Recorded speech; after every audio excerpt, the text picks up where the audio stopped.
اعوذ باللہ من الشیطان الرجیم بسم اللہ الرحمن الرحیم وَأَنِحْكُمْ بَيْنَهُمْ، پھر دوبارہ حضور سے تاکید کے ساتھ دوبارہ کہا اور فیصلہ کیجئے ان کے مابین بما انزل اللہ، اس شریعت کے مطابق جو اللہ نے اتاری ہے، وَلَا تَتَّبِعْ أَهْوَاءَهُمْ، اور ان کی خواہشات کی پیروی نہ کیجئے۔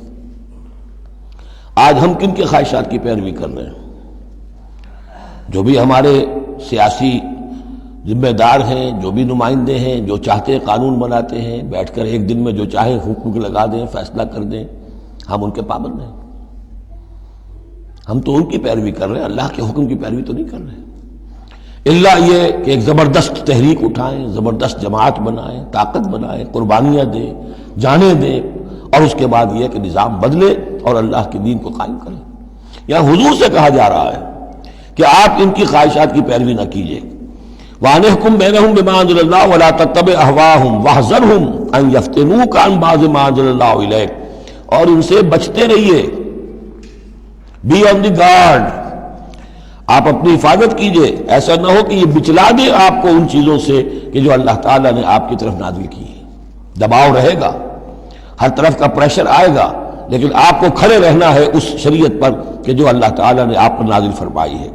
فَإِن تَوَلَّوْا، پھر اگر وہ روگردانی کرے، فعلم، تو جان لیجئے، انما یرید اللہ ان یصیبہم ببعض ذنوبہم، کہ اللہ تعالیٰ انہیں ان کے بعض گناہوں کی سزا دینا چاہتا ہے۔ یہ ہے کانپنے والا مقام۔ اگر ہم اپنے اس ملک کے اندر اسلام کو قائم نہیں کرتے اور ہماری ساری کوشش کے باوجود وہ نہیں ہو رہا، تو اس کے کیا معنی ہے؟ اللہ کے عذاب کا کوئی کوڑا مقدر ہو چکا ہے۔ وَإِن تَوَلَّوْا فَاعْلَمْ انما یرید اللہ ان یصیبہم ببعض ذنوبہم، اگر وہ پیٹھ موڑ لیں، انکار کریں، تو جان لو کہ اللہ تعالیٰ در حقیقت ان کے گناہوں کی پاداش میں کوئی پکڑ اور کوئی ان بطش ربک لشدید کے مصداق کوئی سزا انہیں دینا چاہتا ہے۔ وَإِنَّ كَثِيرًا مِّنَ النَّاسِ لَفَاسِقُونَ، اور اس میں تو کوئی شک ہی نہیں ہے کہ لوگوں میں اکثر جو ہیں، بہت سے لوگ وہ فاسق ہیں، نافرمان ہیں۔ أَفَحُكْمَ الْجَاهِلِيَّةِ يَبْغُونَ، تو کیا یہ جاہلیت کے فیصلے چاہتے ہیں؟ جاہلیت کہتے ہیں اس دور کو جو حضور کی بعثت سے قبل کا دور ہے۔ تو کیا اب بھی یہ دستور، ہمارا دستور، ہماری روایات، ہماری ریت، اس کے فیصلوں پر چلنا چاہتے ہیں؟